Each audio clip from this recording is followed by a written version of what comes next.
Welcome to Transcendent. I'm Rya, and I'm the daughter. And I'm Joe, and I'm the dad. I just got back from the airport, and I ran into my old college roommate there. No kidding. Yeah, I haven't seen him for, I guess 20 years, 25 years. Uh-huh. Really good. He was really shocked when he discovered that I transitioned, but I could tell, I think he was glad, because I'm pretty sure he forgot my name.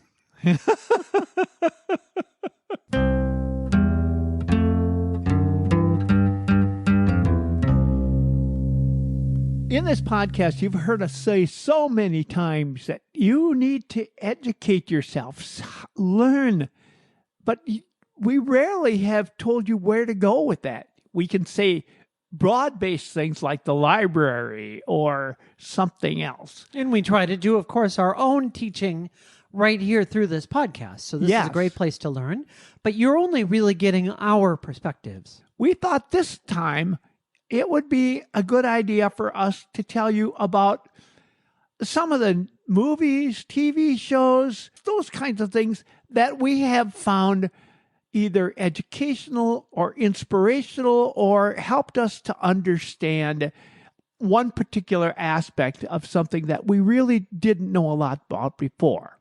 Now, I, for myself, don't actually watch a lot of media. In fact, when I do watch, I'm probably watching mostly YouTube. And in fact, I probably watch more videos talking about LGBTQ issues in the media than I watch the media itself. I've got a few video essayists that I like to watch that have been very helpful. The main essayist I watch is named Rowan Ellis, and they do a lot of videos about lesbian media in general, but LGBTQ kind of across the board, in all kinds of video essays about queer villains and homophobia in films and queer baiting, and then legitimately good media. I just watched a great essay about lesbian music and the rise of recording artists like Chappell Roan and a variety of others that have come up. There's a lot of really interesting LGBTQ media coming up, especially in music right now. Now, how would I find this person? I watch them on YouTube, and I think they use they, them pronouns, if I recall. ROWANELLIS. And you can just search for their name on YouTube, and it should come right up. But I actually asked ChatGPT for some advice as we talk about our own things, and ChatGPT said, if you've seen more LGBTQ movies than we have, congratulations. You're officially our new co-host. It has a very odd sense of humor, I would say. I think so. But then, so do we. So anyway, I figured we would just have a conversation and talk about some of the movies that we've seen that we think would be really important. In the essence of being actual and factual here, when you say we have an odd sense of humor, you're speaking for yourself. I am definitely speaking for one of us. Yes, that's right. It's fun for us to get together. So. Are there other people that they can find on YouTube that would be helpful to them, things they might learn or understand or identify with? Oh, certainly. I can't think of anything that's coming to mind as certainly check this person out or that person out. I kind of get a smattering of things. Once you get immersed into it, then the algorithm finds other things that you like. Oh, if you like this creator, you might like this creator as well. And then other things do come up from there. So there is one easy source that you can find a lot of things. That's YouTube you're talking about. And of course, another way that you can learn a lot more is by using one of the AI robots, I guess you'd call it. You can search anything you want and AI will give you an answer. Keep in mind, it isn't always correct yet. Right. Oftentimes it gets things wrong. I actually ran here to see a list, and I'm going to just go through very quickly the list that it gave of LGBTQ movies, and some of these we've talked about in the past. We've touched a little bit on media here. We've never done a deep dive quite like this one, but here's some of the movies that it suggests. And I haven't seen any of these. These would make a good movie night for any of us here. So the first one is The Danish Girl. It's talking about the transgender woman that in her big surgery. It's a very popular movie. And I thought it was about a breakfast roll. The next one is Carol, a period romance between two women set in 1950s New York. There's one called Call Me By Your Name. It's a love story between a young man and an older man set in Italy. The Birdcage, which I believe is Robin Williams, if I remember correctly. It's a comedy about a gay couple pretending to be straight for their son's conservative in-laws. Moonlight, a coming-of-age film about a young black man grappling with his identity and sexuality. Well, this one I've seen, Brokeback Mountain. Yes, I have too. Which I wish somebody had warned me that it's not necessarily a feel-good movie, but it sure did move me. Mm-hmm. It was very, very powerful. That's a love story between two cowboys over really the lifespan of their relationship. Yes. Paris is Burning, a documentary about drag culture and ballroom life in New York in the 1980s. One called But I'm a Cheerleader, a satirical comedy about a girl sent to a conversion therapy camp. And I feel like that one has come up before. The Kids Are All Right. It's a dramedy about two children of lesbian couple who seek out their biological father. One called Blue is the Warmest Color. It's a French film about a young woman exploring her sexuality. My Own Private Idaho is a cult classic about two young men navigating love and life on the streets. And the last one that it gives us is The Handmaiden, a South Korean film with a twisty plot involving a con artist and a wealthy heiress. Any one of those would make a great movie night. And what's interesting about those is that they are international. They come from America, or they come from Sweden, or they come from a variety of countries. And it's nice to see a different perspective in some of those things, which I have discovered in listening to some of those actually isn't that different at all. And that's the wonderful part of it. Yes, it is. And we need those films because we oftentimes, it's changing, but we oftentimes still don't get portrayed in mainstream movies right now. So we have to go to things that are a little more on the margins. One of the things I want to mention that I would suggest every one of you go to is a documentary that's on Netflix, and it's called Pray Away. You go to Pray Away, and it's easy to find. You just Google it on Netflix, and you'll have it. Now, we first discovered this one because a friend of our podcast was on, and we just had him last week, John Polk. Well, we actually had him for 2 sessions. We just had, that's right, the last 2 weeks. And then we originally had him way back in June. And that's where we first became, when we started talking to him, he said, hey, check out this movie. Documentary, because you'll get my story. And it is moving. It is about conversion therapy. In conversion therapy, he has shown, as have others in the documentary, that it not only is not helpful, it actually is very damaging. Many groups and organizations have said that that's been the case. Pray Away is very hard-hitting, and I highly recommend that you do that.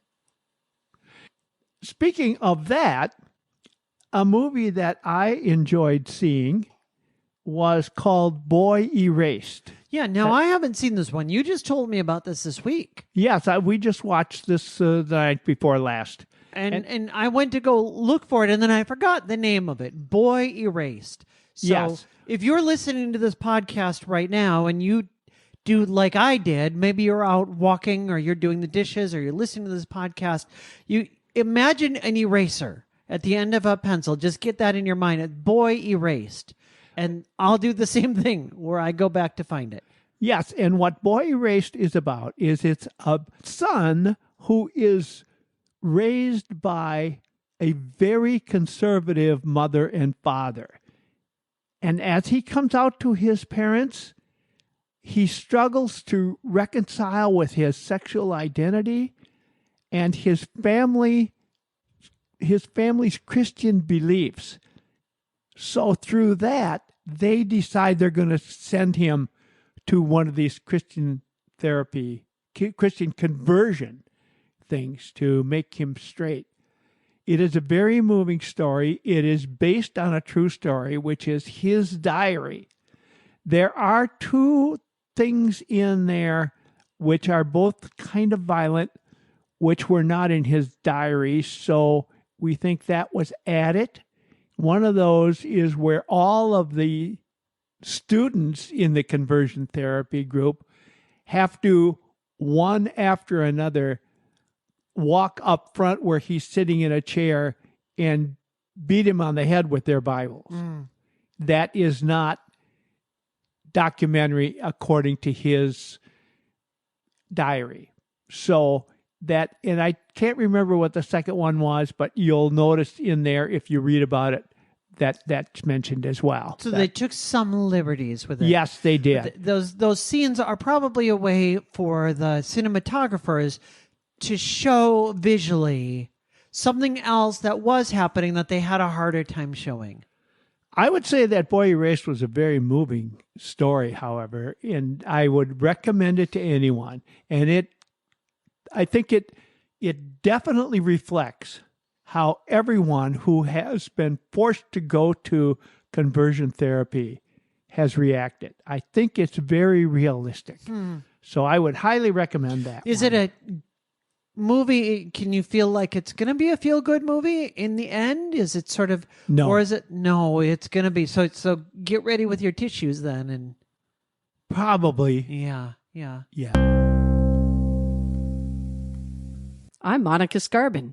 I love listening to the Transcendent podcasts, probably because I've been a guest speaker. I've been listening to these podcasts for over 2 years now and have found them to be not only inspirational, but very informative and emotionally lifting to my spirits, especially when I'm not feeling very hot. I'm a supporter, and I'm glad to be a supporter. Please go to transcendent.com, click on support. By as little as $3 a month, you can cancel at any time. When we're talking about LGBTQ media, a lot of it is so heartbreaking because that is the experience that for years and years, so many LGBTQ people had. And it's not really fair because if you think about it, like for you, if you want to watch a movie where you resonate with the guy, it's, they always talk about boy meets girl, boy loses girl, boy gets girl back in that whole classic story. There's lots of movies where you can resonate with that guy. Or if you and mom watch a show together, there's lots of movies where she can resonate with the woman in that one. Of course. But it's hard to find one where I can resonate with that transgender character. Or I can resonate with that lesbian, or even I can resonate with a gay man or an LGBTQ person or a bisexual person. Oftentimes when we have any representation, we say, well, even though that person is pretty different from me, there's an aspect of it that resonates enough with me that's my person. Sure. I understand that. That makes complete sense. Mm-hmm. So then another movie that you and I both saw was called Love, Simon. I think I brought it up on this podcast, and then you said, oh, I should go watch that one. And I did. And that one is a fun movie. That, thankfully, they've gotten past a lot of those negative tropes in there. Now, there are still issues. It's not like it's a perfect movie, but it's not perfect in the way that any kind of romantic comedy is going to be. It's a little bit of a comedy of errors, and there's always that moment where everything seems to go wrong and you feel bad for him. But that one is the movie about a boy in high school who knows that he's gay, but he's not ready to come out yet. And somebody in the school anonymously posts on one of the school boards, the online boards, that he is gay. And the two of them start to email back and forth, but neither one reveals who they are.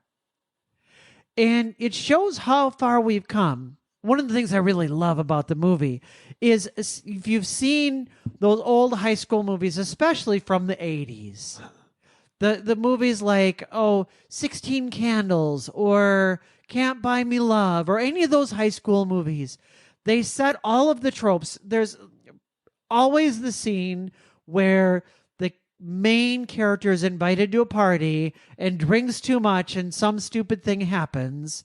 Well, this movie, of course, they have that scene in there, but it plays out a little differently from how you would think. And the whole thing is kind of who you think the bad guy is going to be ends up not being the bad guy, and who you think the most supportive person is going to be ends up being someone who's kind of a jerk. And they play with all of those tropes, which makes it a really, really fun movie to watch. And in the end, you end up feeling good. It's a fun, feel-good movie. Yeah, some of these are not certainly there. Some of these are R-rated. They get pretty visual, or sometimes they're pretty rough with their language. This one I think is probably PG. I think so. Probably PG-13. Yeah. So you can find a lot of these movies, and they're very interesting. In fact, I saw one very recently.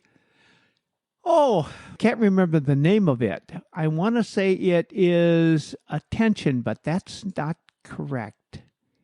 But it's a movie about a young gay person who was kicked out of the house by his mother, and he joins the Marines. As he's going through the Marines boot camp, it isn't long before they discover he's gay, and they put something over his head and they beat him up, and he gets harassed a lot by the drill sergeant. It must be the movie called The Inspection. That's right. It's a 2022 movie about a young gay black man who joins the Marines in order to win back his mother's love. The movie is inspired by the real-life experiences of writer and director Elegance Bratton. I don't know if I'm saying that correctly. Elegance Bratton, who was kicked out of the military as a teenager for being gay. That doesn't happen anymore, as you will discover on the podcast we're doing that's closest to November 11th, which is Monica talking about her 20-year career in the military. In the military. Yes. And as an officer. Things have changed. It's very, very... She went through the change process, and ultimately it didn't really change until 2015. She'll tell you about that as well. So that's coming up in November. On November 11th. One that I liked, but again, this is another one. It can be a heavy movie, but there was a movie called Disobedience, and this one came out in 2017. This one was a lesbian relationship between an Orthodox Jewish community and this one was a lesbian relationship in an Orthodox Jewish community. And there's an Orthodox Jewish woman who comes back. She has left the community. And she comes back. And she meets somebody that she used to really have the hots for, who is now married. And they try very hard to turn those feelings off. But, once that gate opens, it's really hard to close that back up again. That sounds interesting enough that I think that's one I'm going to see if I can find, and I want to watch that one.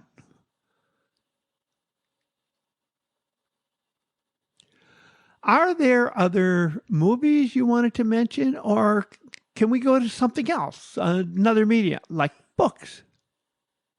Well, I figured maybe we could talk a little bit about TV shows. Oh, okay. So one big one for years and years, there were actually two TV shows, one for the gay community, gay men, and one for the lesbian community. The lesbian one was called The L Word, and there were 5 seasons of that one. I actually just saw somebody that posted one of the characters in there looks very, very similar to Kamala Harris. Oh, And they showed the 2 pictures side by side. And if you ever watch The L Word, once you see it, you can't unsee it. And then that show actually came back recently they called it The L Word, the Q Generation, or Generation Q, I think. And I saw the very first episode of that, but I don't subscribe to, I think it's on HBO or Showtime, I think.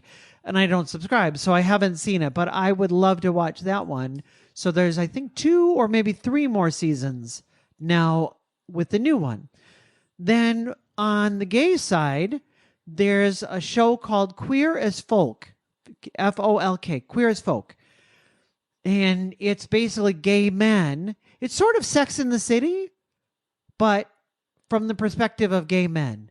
And what is their life like together? I think set in New York, if I recall, and about the same time period. And very interesting, especially if you've seen Sex in the City, to see the difference between the two. And then again, I only watched a few episodes of it, but it was very good. And I think, if I recall, I think both of those are a little risque. You know, they were on cable TV, and you knew they were on cable. That was not something that would have aired on network television. A few others, very prominent character and a lot of lesbian relationships in Orange is the New Black. yes, that's true. So, and again, pretty spicy in that one. Mm-hmm. But the big thing was it was the first time that we got to see a transgender character who was played by a transgender character. Yes. Or played by a transgender actor and not played for laughs. Laverne Cox is a real hero of mine. She played the transgender woman the inmate inside of the women's prison. And she is just it's such a well done character, I think. And they show in the first season how she got in there. She ended up, I think, her whole story of what crime she committed, and it was related to her own transition. And she said, I would have done it all over again. And yeah, it was very interesting. And then, of course, lesbian and bisexual characters there. You've got people dealing with bisexuality. It's one of the places where we see, again, bisexuality represented in a way that doesn't minimize it, doesn't try to make those issues go away, try to paint the person as you're not, pick a side. Sometimes you'll hear people say to bisexual people, you should be either lesbian or be straight. Pick a side. Well, this one makes it clear that she doesn't have to pick a side. So, yeah, that was an interesting story. So we have a lot you can watch. Some you can listen to, such as our podcast. We've got documentaries out there. There is a lot of ways to educate yourself. So all of this is really just a conversation between us. I would love to hear from you as a listener. What movies do you like? Drop us a note and let us know, transcendent@gmail.com. And we'd love to talk about some of the movies that you think are worth watching or the shows that you really like. And we'll mention those in a future podcast. I'd love to come back to this again and go through and compile all the responses that we get from people and what you like to watch. We can all come together as a community and give each other recommendations. This is, yes, we can talk about this as a way to educate ourselves, but really this is just a way for us to be entertained in a way that also helps us to get to know our community a little better. It's just what we do as humans. We all love watching stories. We just love to be a part of stories because we see ourselves in one another, and it helps to break down the walls. It helps us to understand what life might be like. And some of these we know are way over the top, and that's not how life is.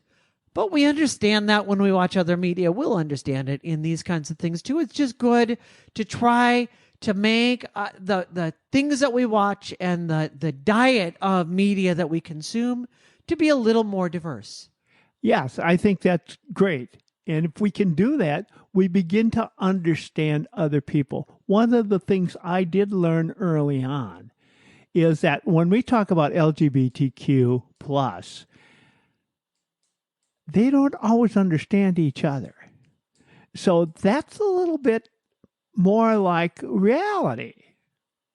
And that's true. For example, just because someone is gay, they're not going to be able to tell you a lot about someone who's transgender. Right, right. And that was something that I learned as I came into the LGBTQ community, that it's really not a community. It's actually lots of communities Yes. and lots of sub-communities within those communities and lots more communities within those. It's as divided as anything else. Think about the groups that you're a part of and think, does everybody in my group get along?